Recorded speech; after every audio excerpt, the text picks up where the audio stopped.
Afternoon. Audio clear ఉందా? Sir confirm చేయండి.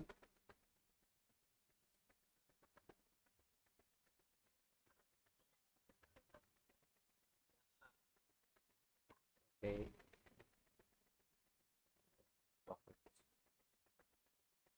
Guys others కూడా ఇంకా మీరు మాట్లాడడం నేర్చుకోవాలి. ఇంకా టెక్స్ట్లో చాలా డేస్ వర్కౌట్ అవ్వదు మనకి. You should respond. అప్పుడే మనం చాలా విషయాలు ఇంటరాక్ట్ అవ్వగలం. త్రూ టెక్స్ట్ అన్నది వస్తూ అయితే పాసిబుల్ కాదు. బేసిక్స్ వరకు ఓకే, కానీ బట్ మనం మూవ్ ఆన్ అయ్యే కొద్ది అయితే పాసిబుల్ అవ్వదు. ఓకేనా?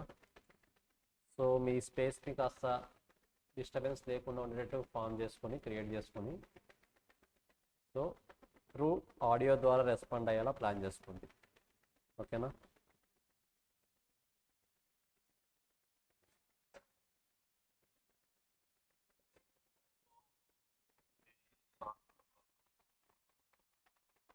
సరే, ఒకసారి ఇంట్రడక్షన్ కూడా చూద్దాం. నిన్న కాస్ట్ అంటే ఏంటో చూసాం. ఫిక్స్డ్ కాస్ట్, వేరియబుల్ కాస్ట్ ఎలా ఉంటాయో చూసాం. సమ్ టర్మినాలజీస్ చూసాం. సో వాటిని ఒకసారి రివైజ్ చేద్దాం. ఒకసారి డిస్కస్ చేసి రివైజ్ చేద్దాం. సో కాస్ట్ అంటే ఏంటి? Amount of expenditure incurred in producing A product. అంటే ప్రోడక్ట్ని ప్రొడ్యూస్ చేయడానికి మనం ఇంకరైనా ఎక్స్పెండిచర్ అవ్వచ్చు.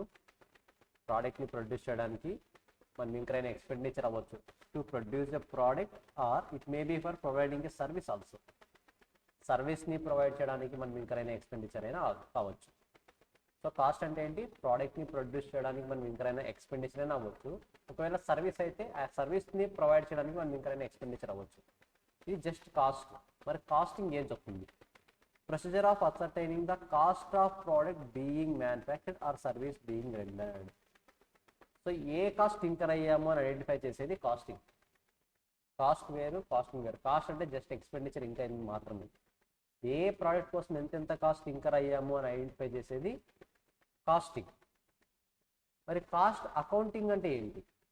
Cost accounting means process begin with the recording of income and expenditure and ends with the preparation of periodical statements and reports.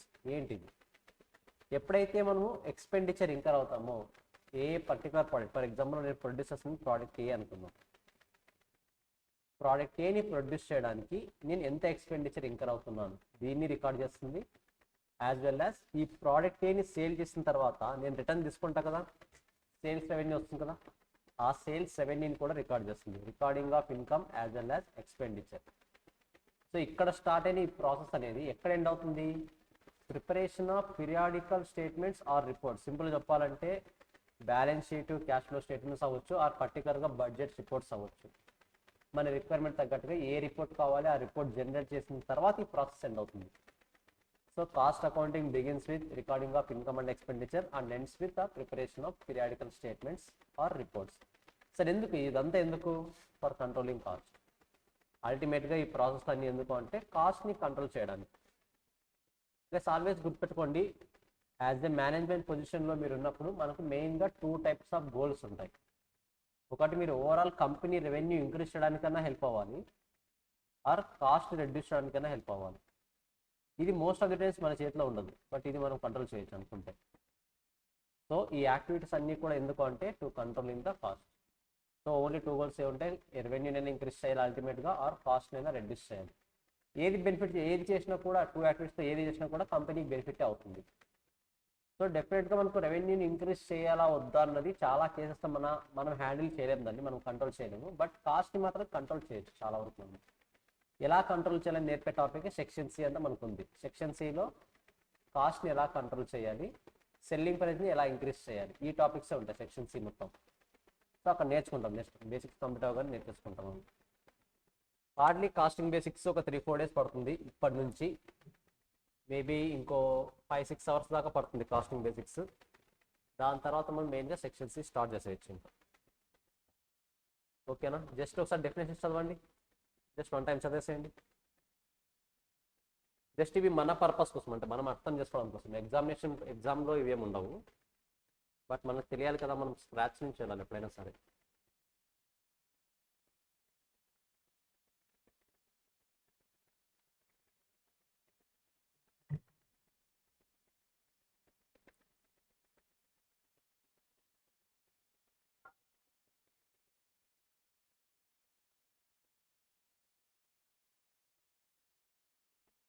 Harish, where are you from? నేటివ్ ఎక్కడ?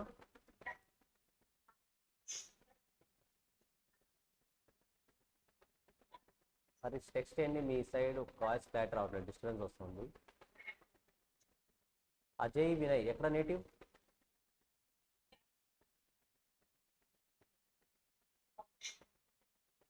Polavaram. Okay, Polavaram means Kadapa. అక్కడైనా ఉన్నది పోలవరం.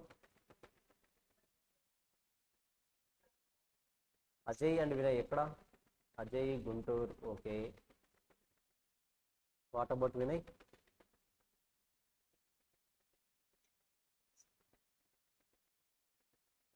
లేరా?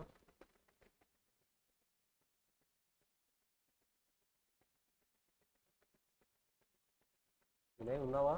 జూమ్ ఆన్ చేసి వెళ్ళిపోయావా? West Godavari. Okay okay, Polavaram project. Yes yes yes, I got it. Vinay Vizianagaram. Okay, V for Vizianagaram, గుర్తుపెట్టుకోవచ్చు ఇది. Vizianagaram, Harish, Polavaram, Ajay Guntur.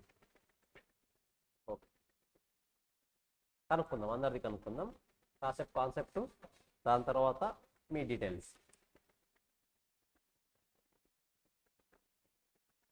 So క్లియరా? Costing, cost accounting. మరి అసలు ఎందుకు ఈ ఆబ్జెక్టివ్ ఏంటి? కాస్ట్ అకౌంటింగ్ అసలు పర్పస్ ఏంటి? అది ఉన్న పర్పస్ ఏంటి అంటే అసైన్మెంట్ ఆఫ్ కాస్ట్ని ఐడెంటిఫై చేయడానికి, ఇంకా దాని పర్పస్ ఏంటి? సెల్లింగ్ ప్రైస్ని ఐడెంటిఫై చేయడానికి. నార్మల్గా సెల్లింగ్ ప్రైస్ని ఎలా కనుక్కుంటాం అన్నది సెక్షన్ సి టాపిక్లో నేర్చుకుంటాం. సో ఒక ప్రోడక్ట్కి కాస్ట్ని ఐడెంటిఫై చేస్తే సరిపోదు, సెల్లింగ్ ప్రైస్ కూడా పర్ఫెక్ట్గా మనం ఫిక్స్ చేయాలి. ఆ సెల్లింగ్ ప్రైస్ ఫిక్స్ చేయాల్సినప్పుడు ఫాలో అవ్వాల్సిన స్ట్రాటజీస్ ఏంటి, ప్రజెంట్ ఏ కంపెనీస్ ఏ స్ట్రాటజీస్ ఫాలో అవుతున్నాయి, ఇవన్నీ కూడా అక్కడ నేర్చుకుంటాం. రియాలిటీ ఎగ్జాంపుల్స్ కూడా తీసుకుంటాం, రియల్ వరల్డ్ ఎగ్జాంపుల్స్ కూడా, real time examples. So selling price identify చేయడానికి యూజ్ అవుతుంది, కాస్ట్ ఐడెంటిఫై చేయడానికి యూజ్ అవుతుంది, కాస్ట్ కంట్రోల్కి యాజ్ వెల్ యాజ్ కాస్ట్ రిడక్షన్కి, రెండింటికి యూజ్ అవుతుంది. ఏంటి కాస్ట్ కంట్రోల్కి కాస్ట్ రిడక్షన్కి తేడా ఏంటి? కాస్ట్ రిడక్షన్ అంటే కాస్ట్ మనకి తగ్గడం, కాస్ట్ కంట్రోల్ అంటే ఎక్సెసివ్ కాస్ట్ అవ్వకుండా చూసుకోవడం, నథింగ్ బట్ వేస్టేజ్లు రెడ్యూస్ చేయడము, ఇలాంటివన్నీ కూడా. సో ఈ కాస్ట్ అకౌంటింగ్ ద్వారా వీటన్నింటినీ కూడా మనం ఐడెంటిఫై చేయొచ్చు. ఇంకేమైనా ఐడెంటిఫై చేయొచ్చు? కాస్ట్ ఒకటి, ప్రాఫిట్ ఒకటి, కాస్ట్ కంట్రోల్ ఒకటి, కాస్ట్ రిడక్షన్ ఒకటి, assignment of profit of each activity. So guys, ఎప్పుడైనా సరే మనం ఒక యాక్టివిటీ చేస్తున్నాము అంటే, ఏదైనా ఒక చిన్న వర్క్ అయినా సరే వర్క్ చేస్తున్నాము అంటే డెఫినెట్గా దానివల్ల మనకు ప్రాఫిట్ ఉండాలి, అప్పుడు మాత్రమే మనం ఆ వర్క్ చేయాలి, అదర్వైజ్ ఆ వర్క్ని చేయకూడదు. సో ఇక్కడ కూడా ఏం చేస్తున్నాం? Profit of each activity identify చేసేలా మనకు కాస్ట్ అకౌంటింగ్ అనేది మనకి హెల్ప్ చేస్తుంది. అసిస్టింగ్ మేనేజ్మెంట్ ఇన్ డిసిషన్ మేకింగ్లో కూడా ఎలాగో యూజ్ అవుతుంది. సో డిసిషన్ మేకింగ్ అంటే ఏంటి? పర్టికులర్గా ఇప్పుడు మనం సెక్షన్ సి నుంచి మిగతా సెక్షన్స్ అన్ని చేసేవన్నీ కూడా డిసిషన్ మేకింగ్సే, ఏ టు ఎఫ్ వరకు ప్రతి సెక్షన్లోనూ మనం చేసేవన్నీ కూడా డిసిషన్ మేకింగ్సే. అందులో major portion of decision making ఎప్పుడు ఉంటుంది అంటే సెక్షన్ సిలో ఉంటుంది. అందుకని మీరు పర్సంటేజ్ చూస్తే వెయిటేజ్ కూడా సెక్షన్ సికి 25% ఉంటుంది. పీ2లో సెక్షన్ సికి వెయిటేజ్ 25% ఉంటుంది. సో 500లో 25 మార్క్స్, 25% అంతా ఆల్మోస్ట్ 125 మార్క్స్ వస్తాయి ఓన్లీ సెక్షన్ సి నుంచి. సో ఎంత ఇంపార్టెంట్ సెక్షన్ చూడండి, నెక్స్ట్ స్టార్ట్ చేయబోయే సెక్షన్ 125 మార్క్స్ వస్తాయి ఆల్మోస్ట్. సో చూసుకోవాలి అది. ఓకే, సో ఆబ్జెక్టివ్స్ ఏంటి? కాస్ట్ను సర్టైన్ చేయొచ్చు, selling price, cost control, cost reduction, profit of each activity as well as decision మేకింగ్లో కూడా యూజ్ అవుతుంది. మరి సేమ్ అదే విధంగా దానికి సమ్ అడ్వాంటేజెస్ కూడా ఉంటాయి. అడ్వాంటేజ్ ఏంటి? సేమ్ మన ఆబ్జెక్టివ్సే అడ్వాంటేజ్గా వస్తాయి చాలా కేసెస్లో. కాస్ట్ని ఐడెంటిఫై చేయొచ్చు, కాస్ట్ని రెడ్యూస్ చేయొచ్చు, ప్రాఫిటబిలిటీని ఐడెంటిఫై చేయొచ్చు, సెల్లింగ్ ప్రైస్ని డిటర్మైన్ చేయొచ్చు, కాస్ట్ కంట్రోల్ అండ్ వేరియన్స్ మీకు తర్వాత వస్తుంది, కాస్ట్ని కంట్రోల్ చేయొచ్చు. మీరు బాగా అబ్జర్వ్ చేస్తే ఆబ్జెక్టివ్లో ఉన్న పాయింట్సే అడ్వాంటేజెస్లో కూడా ఉంటాయి. సార్ అబ్జర్వ్ చేయండి, కావాలంటే జస్ట్ చదవండి 5 పాయింట్స్ అన్ని ఒకసారి. మనకి ఎగ్జామ్ పాయింట్ ఆఫ్ వ్యూ లేదు, జస్ట్ బేసిక్స్ అంతే. ఇవి మనకి ఎగ్జామ్కి దీనికి ఏం సంబంధం లేదు. కాస్టింగ్ అర్థం అవ్వాలంటే ఫస్ట్ బేసిక్స్ తెలియాలి.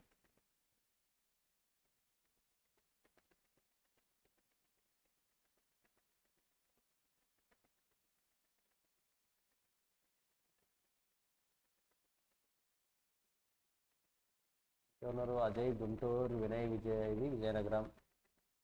గీత ఎక్కడ? గీత ఎక్కడి నుంచి అండి మీరు? గీత ఎక్కడ మీది? Manjunath, Geetha, Sai Pratheesha, Geetha Tenali. Okay. Manjunath Kadapa. Kadapa okay perfect. I think ఇంకోరు ప్రతీష. ఐ థింక్ సాయి ప్రతీష ఎక్కడ నేటివ్ మీది?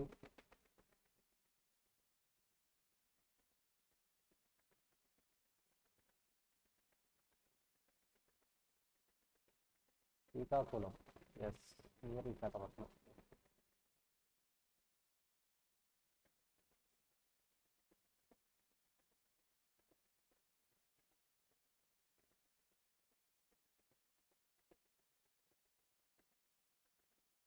జస్ట్ బేసిక్ లిమిటేషన్స్ కూడా తెలుసుకోవాలి. అసలు ఈ కాస్ట్ అకౌంటింగ్ వల్ల లిమిటేషన్స్ ఉన్నాయంటే ఎస్ ఉన్నాయి, డెఫినెట్గా. It is more expensive. మనం అనుకున్నంత ఈజీ అయితే కాదు, చాలా ఐ మీన్ ప్రతి ఒక్క యాక్టివిటీని సపరేట్గా ఐడెంటిఫై చేయాలి. ప్రతి ఒక్క దాన్ని కేస్ టు కేస్ అబ్జర్వ్ చేయాలి. అంటే ఆటోమేటిక్గా ట్రాన్సాక్షన్స్ రికార్డ్ చేయాలన్నా సరే, ఇలాంటి విషయాలన్నింటికి కూడా ఆటోమేటిక్గా హెవీ ఎక్స్పెన్స్ ఇంకరాల్సి వస్తుంది. Requirement of reconciliation. ఇక్కడ రికన్సిలియేషన్ అంటే ఏంటి? మనము ఫినాన్షియల్ స్టేట్మెంట్స్ మొత్తము కూడా అకౌంట్స్ ప్రిన్సిపల్స్ని బేస్ చేసుకొని ప్రిపేర్ చేస్తాం. ఫినాన్షియల్ స్టేట్మెంట్స్ అన్నీ కూడా అకౌంట్స్ ప్రిన్సిపల్ని బేస్ చేసుకొని ప్రిపేర్ చేస్తాం. ఇక్కడ కాస్టింగ్లో కూడా కొన్ని రూల్స్ ఫాలో అయ్యి, కాస్ట్ అకౌంటింగ్ స్టాండర్డ్స్ అని ఉంటాయి, ఆ రూల్స్ ఫాలో అయ్యి ప్రిపేర్ చేస్తాం. రెండింటికి ఒకవేళ నెట్ ప్రాఫిట్ కనుక క్యాలిక్యులేట్ చేస్తే డిఫరెంట్ ఆన్సర్స్ వస్తాయి. కాస్ట్ అకౌంటింగ్ ప్రకారం ఒక ప్రాఫిట్ వస్తుంది, ఫినాన్షియల్ అకౌంటింగ్ ప్రకారం ఒక ప్రాఫిట్ వస్తుంది. ఈ రెండింటిని ఆ డిఫరెన్స్ ఎందుకు వచ్చిందో మనం ఐడెంటిఫై చేయాలి. That concept is called reconciliation. మీరు నాకు తెలిసి మ్యాక్సిమం బీఆర్ఎస్ చేస్తుంటారు, క్యాష్ బుక్, బ్యాంక్ బుక్, కరెక్టా? సేమ్ అలాగే క్యాష్ బుక్ని, బ్యాంక్ బుక్ని ఎలా బ్యాలెన్స్ చేయాలని ట్రై చేస్తామో, బ్యాంక్ రికన్సిలేషన్ స్టేట్మెంట్, సేమ్ ఇక్కడ కూడా మనము ఫినాన్షియల్ స్టేట్మెంట్స్ ప్రాఫిట్ని, కాస్ట్ అకౌంట్ స్టేట్మెంట్ ప్రాఫిట్ని బ్యాలెన్స్ చేయాలి. That is called reconciliation. So cost అకౌంటింగ్ని మెయింటైన్ చేస్తాం, రికన్సిలేషన్ పర్పస్ డెఫినెట్గా ఉంటుంది ఆ రిక్వైర్మెంట్. Duplication of work. ఎలాగో ఎంటర్ చేసే ట్రాన్సాక్షన్స్ అన్ని అకౌంట్స్లో ఎంటర్ చేస్తుంటాం, సేమ్ ట్రాన్సాక్షన్స్ మరి కాస్ట్ అకౌంటింగ్లో కూడా ఎంటర్ చేస్తాం. ఫినాన్షియల్ అకౌంటింగ్లో ఎలాగో ఎంటర్ చేస్తాం ఫినాన్షియల్ అకౌంటింగ్లో, సో అలాగే సేమ్ కాస్ట్ అకౌంటింగ్లో కూడా ఎంటర్ చేస్తాం. సో వర్క్ అనేది డూప్లికేట్ అవుతుంది. ఇన్ఎఫిషియన్సీ. ఎందుకు ఇన్ఎఫిషియన్సీ వస్తుంది అంటే, మోస్ట్ ఆఫ్ ది టైమ్స్ కాస్టింగ్లో మనం తీసుకునేవన్నీ కూడా ఎస్టిమేషన్సే. మోస్ట్ ఆఫ్ ది కేసెస్ కాస్టింగ్లో మనం తీసుకునే ఫ్యాక్టర్స్ అన్నీ కూడా ఎస్టిమేషన్స్ ఎక్కువ అయిపోతే ఆటోమేటిక్గా ఆ వర్క్లో ఉన్న క్వాలిటీ ఏమైపోతుంది? తగ్గుతుంది. కాబట్టి అవుట్పుట్ ఏమవుతుంది? ఇన్ఎఫిషియెంట్గా వస్తుంది. So these are the limitations of cost accounting. Just ఒకసారి గ్లాన్స్ చదివేసండి అలా. ఎస్ యశ్వంత్.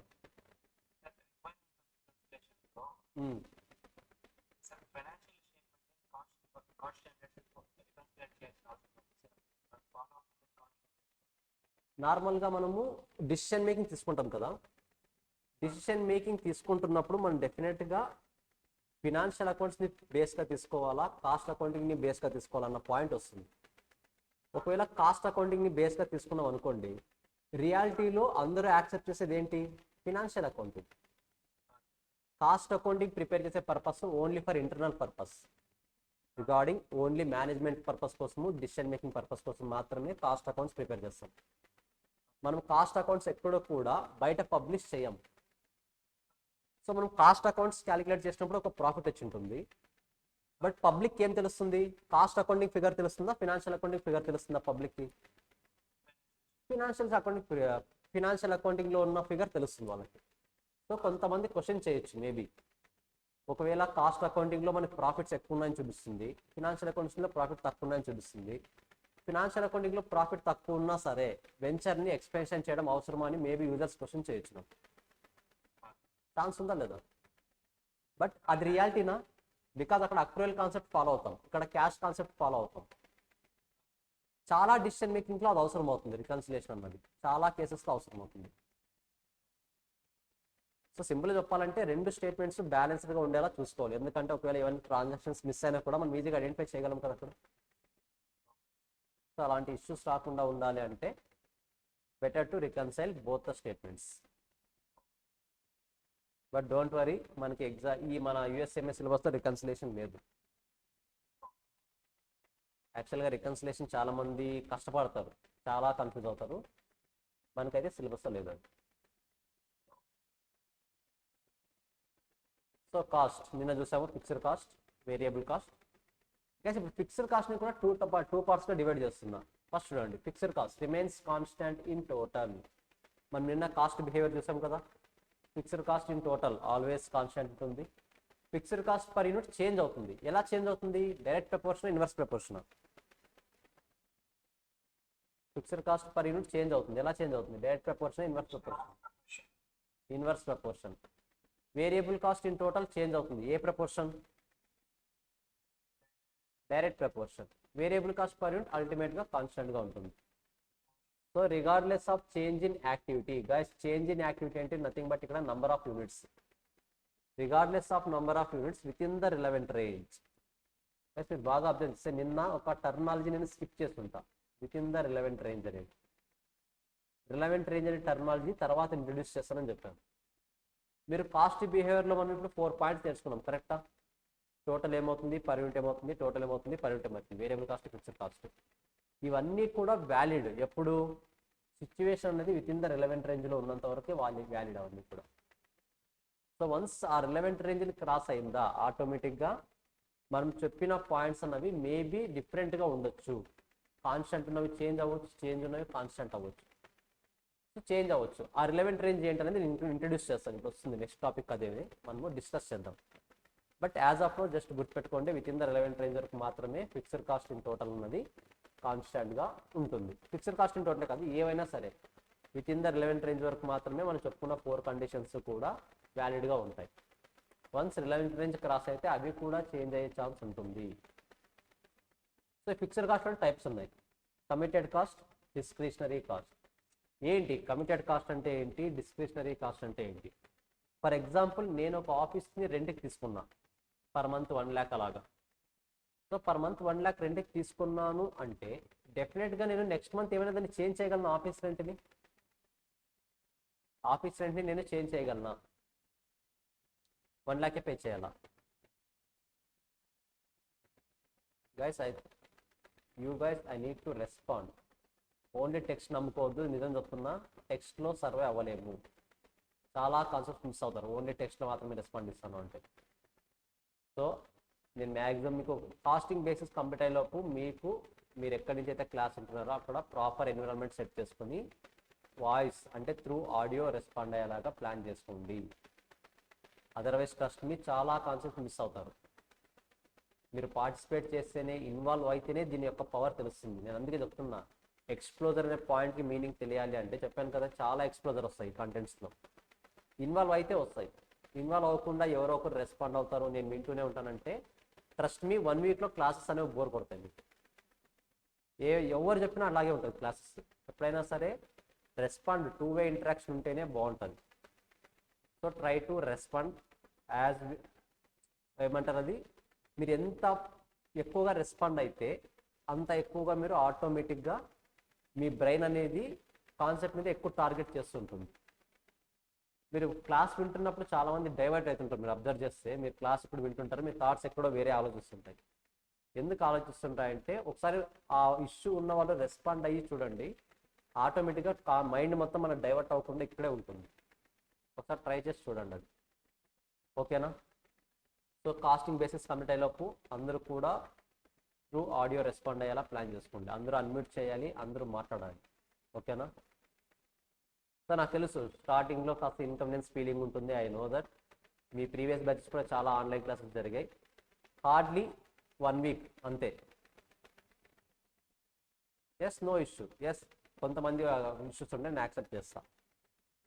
బట్ నేను అందరికీ చెప్పట్లేదు. There are few people who can speak without any restrictions కదా, వాళ్ళు డెఫినెట్గా మాట్లాడాలి. సో అప్పుడు మాత్రమే వాళ్ళు ఆ స్కిల్ని ఇంప్రూవ్ చేసుకోగలరు. చెప్తున్నాను కదా, ఇంటర్వ్యూకి అటెండ్ అవ్వాలన్నా కూడా మీకు మెయిన్ కావాల్సింది డిగ్రీ కన్నా important communication skills.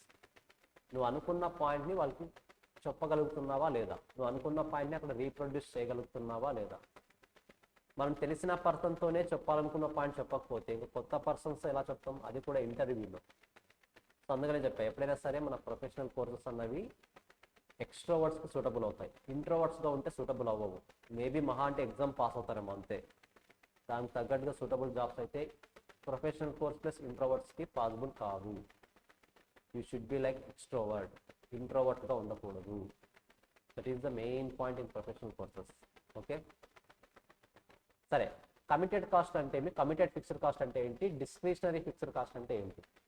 Committed fixed cost అంటే ఒకసారి ఆల్రెడీ డిసిషన్ తీసుకుంటాం, ఇంకా మనం దాన్ని చేంజ్ చేయలేం. For example rent depreciation. మీరు రెంట్ డిప్రిషియేషన్ ఫర్ ఎగ్జాంపుల్ ఈ మంత్ 1 lakh రెంట్ పే చేశారు, ఇంకా అది మీ కంట్రోల్లో ఉండదు. డెఫినెట్గా ఎవ్రీ మంత్ 1 lakh పే చేయాల్సిందే. So that is committed fixed cost. Yes yes yes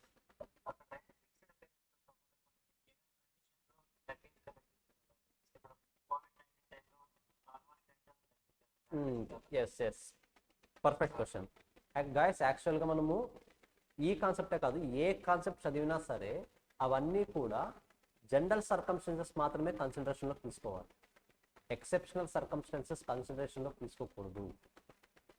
at any cost exceptional circumstances అన్నవి డిఫరెంట్ కేస్. అది ఎక్సెప్షనల్ సర్కమ్స్టెన్స్ అంటేనే కేస్ టు కేస్ చేంజ్ అవుతుంది.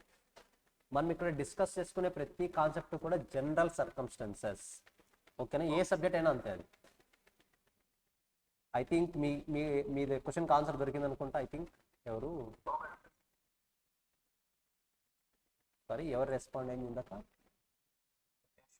Yashwant. Yes perfect, Yashwanth. So covid కేసెస్లో నార్మల్గా అది ఎక్సెప్షనల్ కేసు కాబట్టి వాటిని డిఫరెంట్ వేలో ట్రీట్ చేస్తాం. ఓకేనా, మనకి ఇక్కడ రాదు. ఒకవేళ ఫిక్స్ ఇప్పుడు వస్తుంది, రిలవెంట్ రేంజ్ కూడా వస్తుంది. ఆ రిలవెంట్ రేంజ్ పాయింట్ వస్తే మీకు ఇది కూడా క్లారిటీ వస్తుంది. ఓకేనా, సో వన్స్ మనం పే చేసాము అంటే దాన్ని అట్ ఎనీ కాస్ట్ మనం కంట్రోల్ చేయలేము, ఏం చేయలేము. కాబట్టి మనం దాన్ని హ్యాండిల్ చేయలేము, మనము చేంజ్ చేయలేము. కాబట్టి ఆటోమేటిక్గా అది కమిటెడ్ ఫిక్స్డ్ కాస్ట్ అవుతుంది, resulted from the prior management decisions. So మనం ఆల్రెడీ డిసిషన్ తీసుకుంటాం, ఆ డిసిషన్ వల్ల దాని ఫ్యూచర్లో ఇంకేమైనా చేంజ్ చేయగలమా అంటే చేంజ్ చేయలేము. ఇక్కడ ఫ్యూచర్ అంటే నథింగ్ బట్ 1 year వరకు, అప్ టు 1 year. 1 year తర్వాత ఆటోమేటిక్ చేంజ్ అవుతుంది. మరి డిస్క్రిషనరీ కాస్ట్ అంటే ఏంటి? Example advertisement cost. For example నేను ఈ మంత్లో సేల్స్ ఎక్కువ జరగాలనుకున్నాను అనుకోండి, ఎక్కువ అడ్వర్టైజ్మెంట్ కాస్ట్ ఇంకర్ అవుతాను. ఈ మంత్లో సేల్స్ ఎక్కువ జరగాలని నాకు టార్గెట్ ఉంటే అడ్వర్టైజ్మెంట్ కాస్ట్ ఎక్కువ ఇంకర్ అవుతాను. సేల్స్ ఎక్కువ జరగకపోయినా పర్లేదు, నార్మల్గా జరిగినా చాలనుకుంటే నేను అడ్వర్టైజ్మెంట్ కాస్ట్ తక్కువ ఇంకర్ అవుతాను.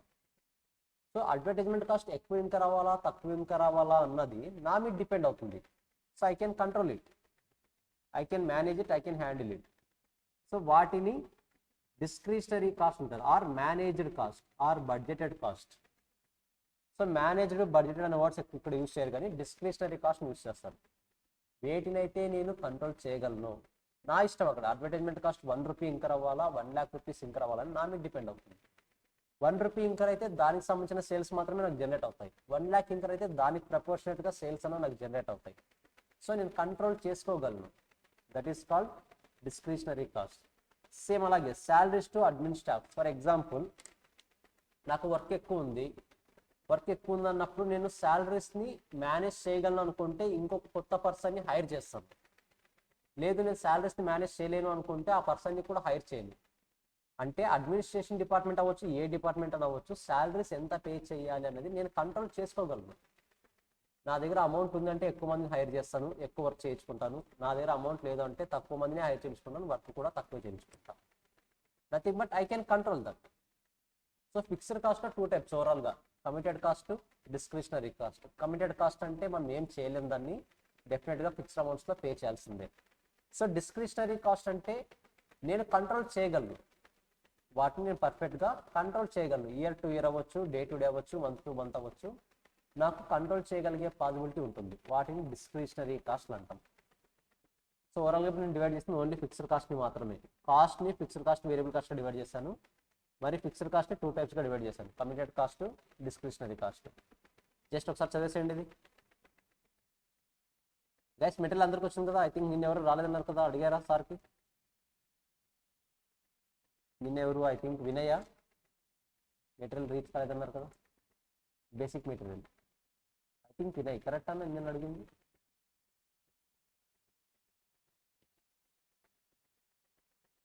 ఎవరు నిన్న మెటీరియల్ రాలేదు అన్నారు కదా?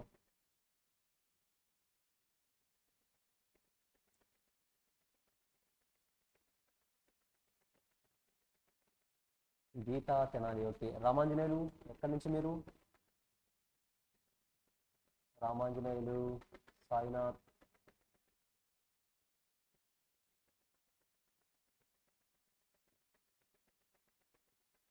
గుంటూరు.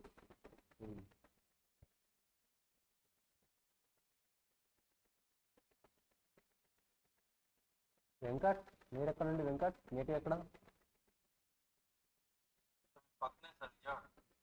విజయవాడ, ఓకే.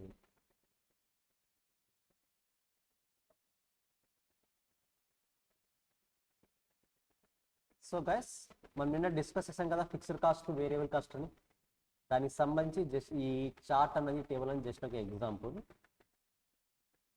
చూడండి ఒకసారి. మనకు డైరెక్ట్ మెటీరియల్ ఉన్నాయి, డైరెక్ట్ లేబర్ ఉన్నాయి. ఇవి రెండు కూడా వేరియబుల్ కాస్ట్లో, ఫిక్స్డ్ కాస్ట్ ఇవి రెండు. Material, labour. ఫిక్స్డ్ కాస్ట్ అవుతాయి, వేరియబుల్ కాస్ట్ అవుతాయి. వేరియబుల్ కాస్ట్, బికాజ్ మనం ఎందుకు అంటే నంబర్ ఆఫ్ యూనిట్స్ ఎక్కువ ప్రొడ్యూస్ చేసే కొద్దీ వీటి రిక్వైర్మెంట్ ఎక్కువ యూస్ చేస్తాం, కరెక్టా? సో ఫిక్స్డ్ కాస్ట్ ఇవి రెండు కూడా, డిప్రిషియేషన్, రెంట్, ఫిక్స్డ్ కాస్ట్. ఇవి ఎలా బిహేవ్ చేస్తుంది చూడండి. ఇప్పుడు ఫర్ ఎగ్జాంపుల్ నేను డీల్ చేస్తున్నది 10,000 యూనిట్స్ దగ్గర 25,000, 50,000 అంటే 3 డిఫరెంట్ కేటగిరీస్ తీసుకున్నా. 10,000, 20,000, 25,000, 50,000. మనము నిన్న కాస్ట్ బిహేవియర్ చూసాం కదా. ఫిక్స్డ్ కాస్ట్ ఇన్ టోటల్ అనేది ఆల్వేస్ కాన్స్టెంట్ ఉంటుంది. ఫర్ ఎగ్జాంపుల్ చూడండి, ఇప్పుడు డిప్రిషియేషన్ గురించి చూస్తున్నా. అది 10,000 యూనిట్స్ అయినా సరే, 25,000 యూనిట్స్ అయినా సరే, 50,000 యూనిట్స్ అయినా సరే, fixed cost per unit is always constant. Change అవ్వదట any cost. Fixed cost per unit, number of units ఎన్ని చేంజ్ అయినా సరే చేంజ్ అవ్వదు. కానీ fixed cost in total constant కానీ పర్ యూనిట్ అనేది చేంజ్ అవుతుంది, కరెక్టా? సో పర్ యూనిట్ ఎలా చేంజ్ అయిందో చూడండి. ఇప్పుడు 10,000 యూనిట్స్ ఉన్నప్పుడు 5 రూపీస్ ఉంది. 10,000 యూనిట్స్ ఉన్నప్పుడు 5 రూపీస్ ఉంది. ఎలా వస్తుంది? 50,000 డివైడెడ్ బై 10,000 ఈక్వల్ టు 5. అదే 25,000 అయినప్పుడు 50,000 డివైడెడ్ బై 25,000 2. 50,000 divided by 50,000 1. మీరు అబ్జర్వ్ చేస్తే నంబర్ ఆఫ్ యూనిట్స్ ఏమో ఇంక్రీజ్ అవుతున్నాయి. ఫిక్స్డ్ కాస్ట్ పర్ యూనిట్ ఏమో 5 నుంచి 2కి వచ్చింది, 2 నుంచి 1కి వచ్చింది, రెడ్యూస్ అవుతుంది. మనం నిన్న డిరైవ్ చేసిన ఈక్వేషన్ ఇదే కదా, ఇన్వర్స్ ప్రపోర్షన్లో ఉంటుందని కాస్ట్ బిహేవియర్ కాన్సెప్ట్లో, కరెక్టా? సో ఇది ఫిక్స్డ్ కాస్ట్. ఎస్, ఏమైనా డౌటా? ఇది ఓవరాల్గా ఫిక్స్డ్ కాస్ట్. టోటల్ ఏమవుతుంది? కాన్స్టెంట్ ఉంటుంది. పర్ యూనిట్ అనేది చేంజ్ అవుతూ వస్తుంది. మరి వేరియబుల్ కాస్ట్ ఏమవుతుందో చూడండి. Variable cost per unit is always constant, కరెక్టా? ఒకసారి చూడండి. డైరెక్ట్ మెటీరియల్, డైరెక్ట్ లేబర్ అనేది వేరియబుల్ కాస్ట్లు. పర్ యూనిట్ చూడండి 1.6, 2.5, 1.6, 2.5, 1.6, 2.5 కాన్స్టెంట్గా ఉంటున్నాయి. సో నిన్న కూడా అది నేర్చుకున్నాం మనం. Variable cost per unit is always constant, but variable cost in total 10,000 units increase అయ్యి 10,000 యూనిట్స్ ఉన్నప్పుడు 16,000 ఉంది. 10,000 యూనిట్స్ నుంచి 25,000 ఇంక్రీజ్ అయినప్పుడు 40,000 అయింది. 25,000 నుంచి 50,000 ఇంక్రీజ్ అయినప్పుడు 80,000 అయింది. Nothing but number of units increase అవుతూ ఉంటే టోటల్ వేరియబుల్ కాస్ట్ కూడా ఏమవుతుంది? ఇంక్రీజ్ అవుతూ ఉంది. Direct relation or direct proportion. Same అలాగే లేబర్ కూడా చూడండి. 10,000 యూనిట్స్ ఉన్నప్పుడు 25,000 ఉంది, 62,500 అయింది, 1,25,000 అయింది. Nothing but number of units increase అయ్యే కొద్దీ ఆటోమేటిక్గా total variable cost, nothing but total labour cost అనేది చేంజ్ అవుతూ ఉంది ఇక్కడ. So that's why we call it as there is a direct relationship between number of units and variable cost in total. Clarity వస్తుందో మన cost behaviour concept అంతా ఇక్కడ ఈ టేబుల్లో. సింగిల్ టేబుల్లో 4 పాయింట్స్ కవర్ అవుతాయి. జస్ట్ ఒకసారి రివైజ్ చేయండి టేబుల్ని. మీకు ఆ కాస్ట్ బిహేవియర్ కాన్సెప్ట్ గుర్తుండిపోవాలి, ఇంకా మర్చిపోకూడదు. At any cost in total ఏమవుతుంది? పర్ యూనిట్ ఏమవుతుంది? ఇన్ టోటల్ ఏమవుతుంది? పర్ యూనిట్ ఏమవుతుంది?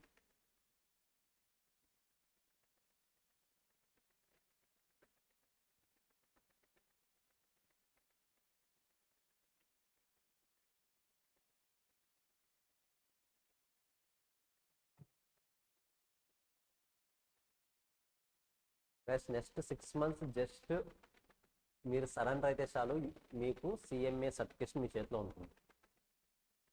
హార్డ్లీ 6 months మనల్ని మనం మోటివేట్ చేసుకుని డెడికేటెడ్గా ఉంటే 6 monthsలో మనం అనుకున్న సర్టిఫికేట్ మన చేతిలో ఉంటుంది.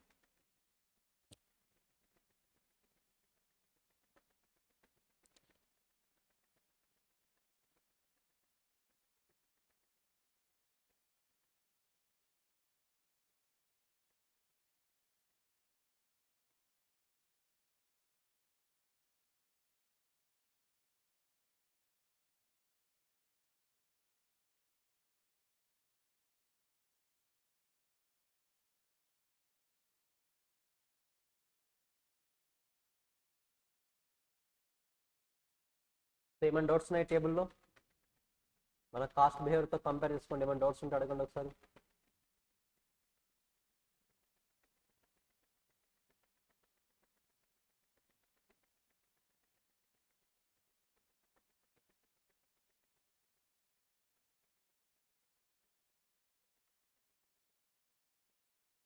So I hope it is clear.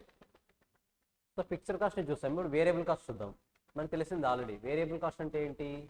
Varies in total, nothing but టోటల్లో చేంజ్ అవుతుంది. Changes with the direct proportion, ఇంతకుముందు discussion, direct proportion to the change in level of activity. Level of activity అంటే ఏంటి? Number of units. So మీరు number of units change అవుతే ఆటోమేటిక్గా total value కూడా change అవుతుంది. That too within the relevant range. ఆ relevant range అంటే ఏంటో డిస్కస్ చేద్దాం. సో ఎగ్జాంపుల్స్ ఏంటి? Direct material, direct labour, variable manufacturing overhead, variable selling cost, variable administration cost, అన్ని ఎగ్జాంపుల్స్. సో ఈ కాస్ట్ అన్ని కూడా నంబర్ ఆఫ్ యూనిట్స్ ఇంక్రీజ్ అవుతుంటే ఆటోమేటిక్గా ఆ టోటల్ కాస్ట్ కూడా, టోటల్ వేరియబుల్ కాస్ట్ కూడా ఇంక్రీజ్ అవుతూనే ఉంటుంది.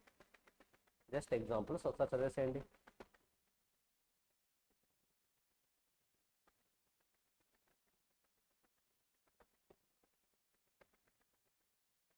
సో నిన్నటి క్లాస్లో డిస్కషన్ కదా ఆల్రెడీ. టోటల్ కాస్ట్ని total variable cost, total fixed కాస్ట్గా డివైడ్ చేయొచ్చు.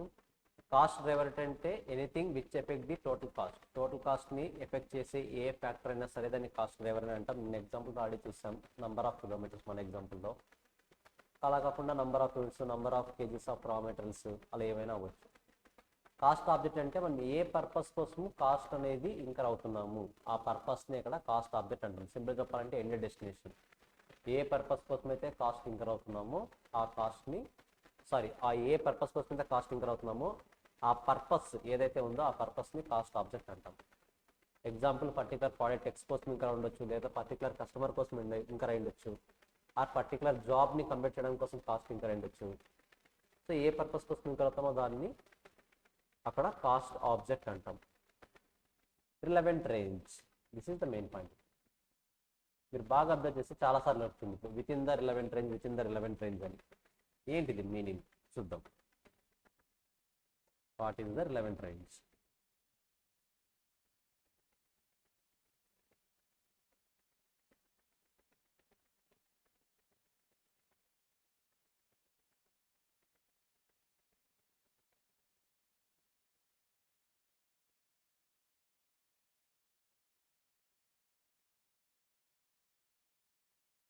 గైస్ అజ్యూమ్ ప్రజెంట్ నాకు ఒక ఫ్యాక్టరీ ఉంది, ఆర్ క్లాస్ ఉంది అనుకుందాం. మన క్లాస్ ఉంది, దీని maximum strength 100 members, 100 students capacity ఉంది. దీని రెంట్ వచ్చేసి 1 lakh అనుకుందాం. ఓకేనా? Maximum 100 students. నాకు మంత్ 1లో 90 స్టూడెంట్స్ వచ్చారు. రెంట్ ఎంత పే చేస్తా? నెక్స్ట్ మంత్ 1లో 90 స్టూడెంట్స్ వచ్చారు, రెంట్ ఎంత పే చేస్తాను నేను? 1 lakh. పర్ఫెక్ట్. సెకండ్ మంత్లో 95 వచ్చారు, రెంట్ ఎంత పే చేస్తా? 1 lakh. థర్డ్ మంత్లో 100 మెంబర్స్ వచ్చారు, రెంట్ ఎంత పే చేస్తా? 1 lakh పే చేస్తా. పర్ఫెక్ట్. ఫోర్త్ మంత్లో 110 మెంబర్స్ వచ్చారు, రెంట్ ఎంత పే చేస్తా ఇప్పుడు? 110 మెంబర్స్. నాకు స్పేస్ సరిపోతుందా? సరిపోదు. సో ఇప్పుడు ఏం చేస్తాను? ఇంకొక బిల్డింగ్ తీసుకుంటా పక్కన, మేబీ ఒక 50 మెంబర్స్ కెపాసిటీ ఉన్నది. దీనికి ఒక రెంట్ 50,000 అనుకోండి. అంటే 110 మెంబర్స్ వచ్చినప్పుడు ఇప్పుడు రెంట్ ఎంత పే చేస్తాను నేను? 1,50,000. 5 130 మెంబర్స్ వచ్చారు, రెంట్ ఎంత పే చేస్తా? 1,50,000.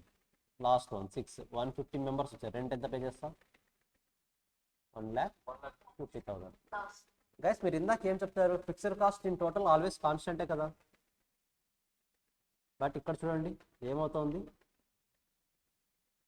చేంజ్ అవుతుందా కాన్స్టెంట్గా ఉంటుందా? చేంజ్ అవుతుంది. ఎందుకు చేంజ్ అవుతుంది అంటే నువ్వు నీ రిలవెంట్ రేంజ్ని క్రాస్ అయ్యి వచ్చావు. ఇక్కడ నీ రిలవెంట్ రేంజ్ అంటే ఏంటి? Your maximum capacity. వన్స్ నువ్వు నీకున్న కెపాసిటీని కనుక క్రాస్ అయ్యి ముందుకు వస్తే ఆటోమేటిక్గా ప్రతి ఒక్క కాస్ట్ కూడా చేంజ్ అవ్వచ్చు. మనం కాస్ట్ బిహేవియర్ కాన్సెప్ట్ చెప్పుకున్నాం కదా, ఆ కాస్ట్ బిహేవియర్లో ఉన్న 4 పాయింట్స్ కూడా వ్యాలిడ్ అని ఎప్పుడు అంటామంటే నువ్వు ఈ సర్కిల్లో ఉన్నంత వరకు మాత్రమే అవి వ్యాలిడ్. వన్స్ నువ్వు సర్కిల్ దాటి బయటకు వచ్చావా, నథింగ్ బట్ నీ రేంజ్ని క్రాస్ అయ్యావా, నీ రిలవెంట్ రేంజ్ని క్రాస్ అయ్యావా, ప్రతి ఒక్క ఫ్యాక్టర్ చేంజ్ అవ్వచ్చు. ప్రతి ఒక్క ఫ్యాక్టర్ కూడా yes within the relevant range it will be constant. Once we cross the relevant range, once the capacity exceeds the relevant range, they may be changed. That's 100% change అవుతుంది కాదు, maybe. Valid ఎందుకు చెప్తున్నానంటే with in the relevant range వరకు valid ఎందుకు ఉంటున్నాయి అంటే మనకు అక్కడ తెలుసు మ్యాక్సిమం కెపాసిటీ అంతవరకే ఉంటుందని. సో దాని తర్వాత చేంజ్ అవ్వచ్చు, అవ్వకపోవచ్చు, depends. Situation to situation change అవుతుంది, కేస్ టు కేస్ చేంజ్ అవుతుంది మరి. సో క్లారిటీ వస్తుందా రిలవెంట్ రేంజ్ అంటే ఏంటి అనేది? రిలవెంట్ రేంజ్ అంటే ఏంటి, క్లారిటీ వస్తుందా? సో ఇక్కడ ఈ రిలవెంట్ రేంజ్లో మన కెపాసిటీ వచ్చేసి maximum 100. This is called relevant range. ఈ కేసు వచ్చేపాటికి మన రిలవెంట్ రేంజ్ వచ్చేసి 150. 100 అనేది ఫస్ట్ కేసులో రిలవెంట్ రేంజ్, సెకండ్ కేసులో 150 ఇస్ ద రిలవెంట్ రేంజ్. మరి 90, 95, 100, 110, 130, 150 వీటిని ఏమంటారు? వీటిని ఏమంటాం? నిన్న డిస్కస్ చేసుకున్నాం ఆల్రెడీ. యాక్టివిటీ లెవెల్ గుర్తుందా? యాక్టివిటీ లెవెల్ నిన్న డిస్కస్ చేస్తాం. Activity level, output of level, output level. Same అలాగే నెంబర్ ఆఫ్ స్టూడెంట్స్ గురించి చూడండి. నెంబర్ ఆఫ్ స్టూడెంట్స్ నిన్న క్లాస్లో డిస్కస్ చేస్తాం ఆల్రెడీ. సో నథింగ్ బట్ ఈ కేసులో ఈ 100, ఈ 150 ఏమంటాం? Relevant range. Nothing but maximum capacity. సింపుల్గా చెప్పాలంటే మన టర్మ్స్లో మ్యాక్సిమం కెపాసిటీ. బట్ ఎంతమంది స్టూడెంట్స్ అటెండ్ అవుతున్నారు అన్నది ఈజ్ ద యాక్టివిటీ లెవెల్. ఇప్పుడు డెఫినేషన్ చదవండి, క్లారిటీ వస్తుంది. Range of activity with in which variable cost and fixed cost functions remains valid. So ఈ రేంజ్లో లోపల ఉన్నంత వరకు మాత్రమే, విత్ ఇన్ ద రేంజ్ ఉన్నంత వరకు మాత్రమే మనం చెప్పుకున్న ఈ కండిషన్స్, కాస్ట్ బిహేవియర్ కండిషన్స్ అన్నీ కూడా వ్యాలిడ్గా ఉంటాయి. వన్స్ అది ఎక్సీడ్ అయిందా, వన్స్ రిలవెంట్ రేంజ్ క్రాస్ అయిందా, అవి కూడా చేంజ్ అవుతాయి డెఫినెట్గా. అది ఓవరాల్ పాయింట్ అక్కడ. Guys is it clear? Relevant range ఏమైనా కన్ఫ్యూజన్ ఉందా? రిలవెంట్ రేంజ్ వేరు, యాక్టివిటీ లెవెల్ వేరు, కాస్ట్ డ్రైవర్ వేరు, కాస్ట్ ఆబ్జెక్టివ్ వేరు. ఈ 4 పాయింట్స్ క్లియర్గా టర్మాలజీ ఐడియా ఉందా? కాస్ట్ డ్రైవర్ అంటే ఏంటి? No no no, you can't call it as cost driver. Guys cost driver అనేది ఎప్పటికప్పుడు చేంజ్ అవుతుంది, day to day. Number of units ఎన్ని ప్రొడ్యూస్ చేయాలన్నది ఈ రోజుకో ఒక రకంగా ఉంటుంది, టుమారోగా చేంజ్ అయిపోతుంది ఎన్ని యూనిట్స్ ప్రొడ్యూస్ చేయాలనేది.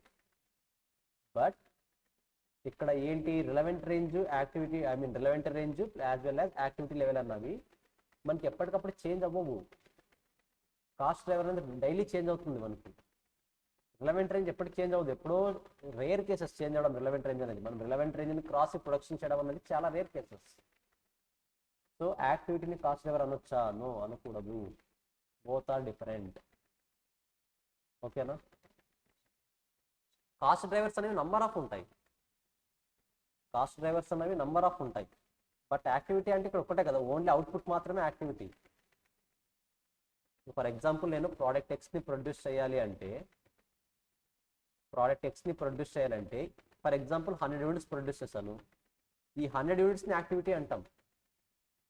బట్ ఇక్కడ ప్రోడక్ట్ ఎక్స్ని ప్రొడ్యూస్ చేస్తున్నప్పుడు నంబర్ ఆఫ్ యూనిట్స్ ఇంక్రీజ్ అయినా కాస్ట్ ఇంక్రీజ్ అవుతుంది, లేబర్ కాస్ట్ ఇంక్రీజ్ అయినా కాస్ట్ ఇంక్రీజ్ అవుతుంది, ఓవర్ హెడ్స్ ఇంక్రీజ్ అయినా కాస్ట్ ఇంక్రీజ్ అవుతుంది. ఇవన్నీ కూడా కాస్ట్ డ్రైవర్స్ అవుతాయి. బట్ యాక్టివిటీ ఏది ఉంటుంది ఓన్లీ ఇది మాత్రమే ఉంటుంది. బోత్ ఆర్ డిఫరెంట్, కన్ఫ్యూజ్ అవ్వద్దు. ఓకేనా, both are different. So revenue discuss చేసాం ఆల్రెడీ. రెవెన్యూ అంటే ఏంటి? నంబర్ ఆఫ్ యూనిట్స్ ఎన్ని సేల్ చేసాం into selling price per unit is the revenue. Revenue driver అంటే anything which effect the total revenue, nothing but number of units selling price per unit చెప్పాం కదా. Number of units increase చేసినా cost increase, number of units increase చేసినా revenue ఎక్కువ వస్తుంది. Selling price per unit increase చేసినా revenue ఎక్కువ వస్తుంది.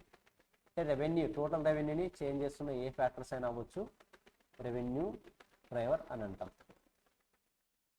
So next operating income. Guys నేను ఇక్కడ ఆపరేటింగ్ ఇన్కమ్ ఇక్కడ డిస్కస్ చేయట్లేదు, ఎందుకంటే ఆపరేటింగ్ ఇన్కమ్కి సంబంధించి ఇన్డెప్త్ కంటెంట్ అనేది మీకు అకౌంట్స్లో వస్తుంది. ఎలాగ అకౌంట్స్ బేసిక్ జరుగుతున్నాయి కాబట్టి ఫస్ట్ అక్కడ కంప్లీట్ చేయండి, దాని తర్వాత మీ పాయింట్ డీల్ చేస్తారు ఇంకొకసారి. So as of no operating income నేను డిస్కస్ చేయట్లేదు, because it is a purely accounts terminology. అక్కడ సార్ ఎక్స్ప్లెయిన్ చేస్తారు, దాని తర్వాత మరి ఇక్కడ వచ్చి నేను ఎక్స్ప్లెయిన్ చేస్తాను ఇంకోసారి పాయింట్. ఎందుకంటే ఫస్ట్ ఇన్డెప్త్గా నేర్చుకుందాం, ఇన్డెప్త్గా నేర్చుకున్న తర్వాత ఇప్పుడున్న పాయింట్స్ మీకు అర్థమవుతాయి. మీకు ఇంకా క్లారిటీ లేదు కదా, సెల్లింగ్ డిస్ట్రిబ్యూషన్ అంటే ఏంటి, ఇంట్రెస్ట్ ఎక్స్పెన్స్ అంటే ఎలా క్యాలిక్యులేట్ చేస్తాము, ఆపరేటింగ్ ఇన్కమ్ ట్యాక్స్ పర్సెంటేజ్ ఇవన్నీ ఇంకా క్లారిటీ లేదు కాబట్టి నేను ప్రెజెంట్ అది హోల్డ్లో పెడుతున్నా, నేను తర్వాత డీల్ చేస్తాను. కాస్ట్ బిహేవియర్ నేను ఆల్రెడీ చూసాం. Cost behaviour, how cost will react to changes in the business activity. Fixed cost, variable cost, in total per unit, ఏవి కాన్స్టెంట్ ఉంటాయి, ఏవి చేంజ్ అవుతాయి. చూడండి ఒకసారి, fixed cost in per unit changes ఏ రిలేషన్లో చేంజ్ అవుతుంది చెప్పండి ఒకసారి, కన్ఫ్యూజ్ అవ్వకూడదు. ఇప్పుడు ఇన్వర్స్ రిలేషన్, ఇది డైరెక్ట్ రిలేషన్. సో ఇది కూడా నిన్న ఆల్రెడీ కంప్లీట్ చేసేస్తాం.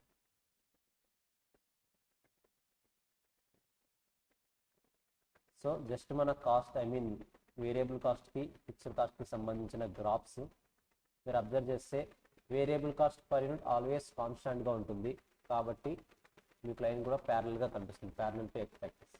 మీరు సమ్ ఫిగర్స్ తీసుకొని మీరు గ్రాఫ్లో వేస్తే మనకి సేమ్ డయాగ్రామ్సే వస్తాయి. ఇంట్రెస్ట్ ఉన్న వాళ్ళు ఫ్రీ టైంలో ట్రై చేయండి, మనకి ఎలాగో గ్రాఫ్స్ వేయమని అడుగురు కాబట్టి జస్ట్ గుర్తుపెట్టుకుంటే చాలు. వేరియబుల్ కాస్ట్ ఇన్ టోటల్, మీరు నంబర్ ఆఫ్ యూనిట్స్ ఇంక్రీజ్ చేసే కొద్దీ కాస్ట్ కూడా ఇంక్రీజ్ అవుతుంది. నంబర్ ఆఫ్ యూనిట్స్ ఇలా మీరు ఇంక్రీజ్ చేసే కొద్దీ కాస్ట్ కూడా ఇంక్రీజ్ అవుతూ వెళ్తుంది. సో ఆ రెండింటిని కంబైన్ చేసి చూస్తే ఇక్కడ వరకు ఫిక్స్డ్ కాస్ట్ ఉంటుంది, ఇదంతా కూడా వేరియబుల్ కాస్ట్ అవుతుంది, ఇదంతా ఫిక్స్డ్ కాస్ట్ అవుతుంది. So fixed cost plus variable cost ఏమవుతుంది, టోటల్ కాస్ట్ అవుతుంది. జస్ట్ గ్రాఫ్స్ అవి కింద సేమ్ అదే టేబుల్ కూడా ఉంది, ఇంట్రెస్ట్ ఉన్న వాళ్ళు ఒకసారి ట్రై చేయండి. ఓకేనా. If the relevant range increases, then fixed cost will increase. ఇంతకుముందు చెప్పను కదా ఎగ్జాంపుల్లో, మనకు రిలవెంట్ రేంజ్ అనేది ఫస్ట్ రేంజ్ నుంచి సెకండ్ రేంజ్కి వస్తే ఆటోమేటిక్గా ఫిక్స్డ్ కాస్ట్ అనేది 1 lakh నుంచి 1,50,000 చేంజ్ అయింది, అది చెప్తున్నారు. Relevant range increases, then fixed cost will increases. In short time period higher percentage of cost is viewed as fixed cost. Guys ఒకసారి చూడండి, నేను ఇప్పుడు 6 months కాకుండా డేటా 3 monthsకే తీసుకుంటున్నా. 6 monthsకి కాకుండా డేటా అన్నది 3 monthsకే తీసుకుంటున్నా. 1 minute. ఇప్పుడు ఒకసారి చూడండి, fixed cost 1 lakh, fixed cost 1 lakh, fixed cost 1 lakh. అంటే ఫిక్స్డ్గా కనిపిస్తుందా, చేంజ్ అవుతూ కనిపిస్తుందా? నేను 3 monthsకే తీసుకున్నప్పుడు ఫిక్స్డ్గా కనిపిస్తుంది. ఇప్పుడు సేమ్ ఇదే ఫిక్స్డ్ కాస్ట్ నేను 3 monthsకి కాకుండా 6 monthsకి తీసుకోండి, వేరియబుల్ కాస్ట్లో కన్వర్ట్ అవుతుంది, నథింగ్ బట్ చేంజ్ అవుతుంది. కరెక్టా? నథింగ్ బట్ ఏవైనా సరే మీరు షార్ట్ పీరియడ్ తీసుకున్నప్పుడు, షార్ట్ పీరియడ్ అంటే ఎంతైనా అవ్వచ్చు. నేను ఎగ్జాంపుల్ ఇప్పుడు 3 months తీసుకున్నా, 3 months తీసుకున్నా, మీరు ఇంకా ఎక్కువ కూడా తీసుకోవచ్చు అవసరం అయితే. మీరు ఎప్పుడైనా ఏదైనా కంటెంట్ని షార్ట్ పీరియడ్ తీసుకున్నప్పుడు అవి ఫిక్స్డ్ కాస్ట్లా కనిపిస్తాయి. నథింగ్ బట్ ఫస్ట్ 3 months ఫిక్స్డ్లా కనిపించింది కదా మనకి. బట్ అది ఎప్పుడైతే లాంగ్ టర్మ్కి కన్వర్ట్ చేస్తానో ఫిక్స్డ్ కాస్ట్లు కూడా వేరియబుల్ కాస్ట్లా కన్వర్ట్ అయిపోతాయి. జస్ట్ ఒక అనాలిసిస్ అంతే, ఇది ఎగ్జామినేషన్ పాయింట్ కాదు, ఏమీ కాదు, జస్ట్ అనాలిసిస్ పాయింట్ ఇది అంతే, జస్ట్ మనం అనలైజ్ చేయడానికి. ఇక్కడ అబ్జర్వ్ చేయండి, ఫస్ట్ 3 months చూసుకుంటే ఫిక్స్డ్గా కనిపిస్తుంది ప్రతి ఫిక్స్డ్ కాస్ట్ కూడా. బట్ 3 months కాకుండా దాన్ని అంటే షార్ట్ టర్మ్ కాకుండా కొద్దిగా లాంగ్ టర్మ్ తీసుకున్నాం అనుకోండి, ఆటోమేటిక్గా అది వేరియబుల్ కాస్ట్గా కన్వర్ట్ అయిపోతుంది.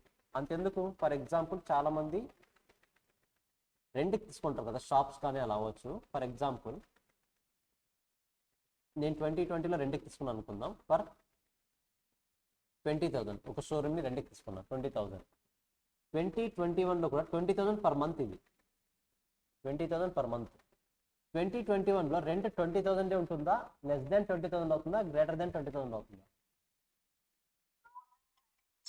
సో మేబీ 21,000 పర్ మంత్ అనుకుందాం.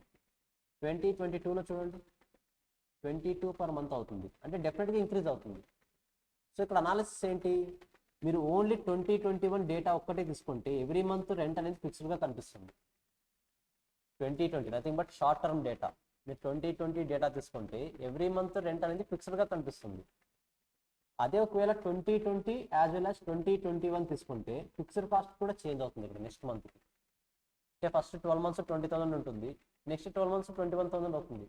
నథింగ్ బట్ అది చేంజ్ అవుతుంది అంటే డెఫినెట్గా వేరియబుల్ కాస్టే కదా. అదే ఇక్కడ పాయింట్లో చెప్తున్నాడు, in the long period the higher percentage of cost is viewed as variable cost. So మీరు లాంగ్ టర్మ్ చూసే కొద్దీ ఆటోమేటిక్గా ఫిక్స్డ్ కాస్ట్ అనేది వేరియబుల్ కాస్ట్గా కన్వర్ట్ అవుతుంది. So these are the examples for these 2 sentences. గుర్తుండాలి, ఎగ్జామ్లో అడగడు కానీ అనాలిసిస్ పార్ట్లో చాలా వరకు గుర్తుండాలి. సో క్లియరా? సో క్లాసిఫికేషన్స్ ఉన్నాయి ఇంకా మనకి చాలా వరకు.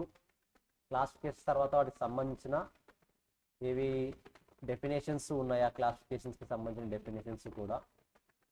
దాని తర్వాత మీకు ఇందులోనే పార్ట్ 2 స్టార్ట్ అవుతుంది, కాస్టింగ్ బేసిక్స్తోనే పార్ట్ 2.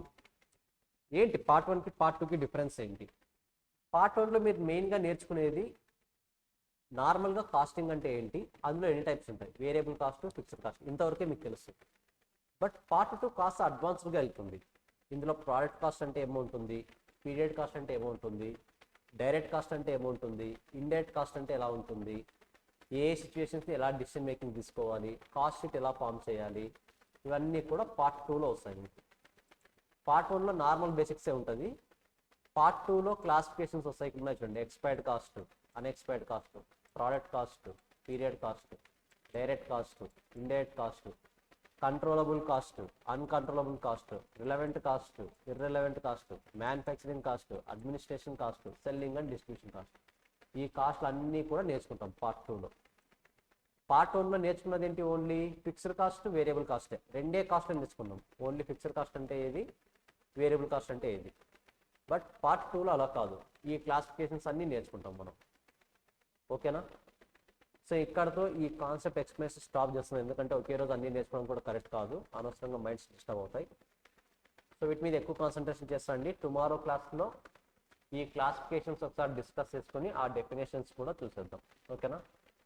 సో మీరు ఇప్పటివరకు డిస్కస్ చేసింది only fixed cost, variable cost ఒకటే. ఇంకా సెమీ వేరియబుల్ కాస్ట్ వస్తుంది, పార్ట్ 2లో వస్తుంది. ఫిక్స్డ్ కాస్ట్, వేరియబుల్ కాస్ట్లో సెమీ వేరియబుల్ కాస్ట్ అనే కాన్సెప్ట్ కూడా ఉంటుంది. ఇంతవరకు మనం పార్ట్ 1లో డిస్కస్ చేసింది ఇవి రెండే, ఫిక్స్డ్ కాస్ట్, వేరియబుల్ కాస్ట్. ఇంకా మిగతా టైప్ ఆఫ్ కాస్ట్ అన్నీ కూడా మనకు పార్ట్ 2లో వస్తాయి. క్లియర్? సో ఒకసారి రివైజ్ చేయండి గాయస్. ఏమైనా డౌట్స్ ఉన్నాయా, ఏమైనా అడగాలనుకుంటున్నారా, ఏమైనా పర్టికులర్గా డౌట్స్, క్లారిఫికేషన్స్ ఏమైనా కావాల్సి ఉందా?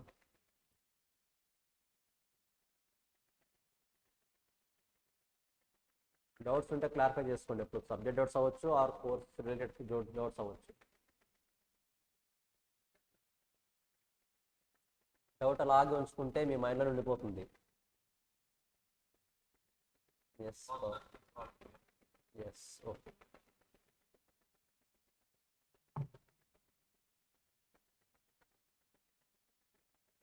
So guys, this is my WhatsApp number. US CMA పరంగా మీకు ఏవైనా డౌట్స్, మీరు కోర్స్ డౌట్స్ అవ్వచ్చు, సబ్జెక్ట్ డౌట్స్ అవ్వచ్చు, ఏమైనా ఉన్నా you can message to this number. ఓకేనా? బట్ నేనేం చెప్తానంటే సబ్జెక్ట్ డౌట్స్ ఎప్పుడప్పుడు క్లాస్ అనేది క్లారిఫై చేసుకోండి, వాట్సాప్లో ఎక్స్పెక్ట్ చేయొద్దు. ఎందుకంటే వాట్సాప్ అనేది not a proper way to clarify the doubts. So doubts క్లాస్లో ఉన్నవి క్లాస్లో సాల్వ్ చేసుకోండి. అవి కాకుండా అదర్ ఇష్యూస్ ఏమైనా ఉంటాయి, సబ్జెక్ట్ డౌట్స్ కాకుండా అదర్ ఇష్యూస్ ఏమైనా ఉంటే you can text to that number. ఓకేనా? This is my WhatsApp number 8639412182. Clear? సరే, ఒకసారి అన్ని రివైజ్ చేస్తానండి. నెక్స్ట్ మరీ క్లాస్ ఉంది కదా. సార్ జాయిన్ అవుతారు 5 minutes. ఓకేనా? Shall I close it? Yeah, perfect. So meet you tomorrow. Bye. Bye. Bye. Bye.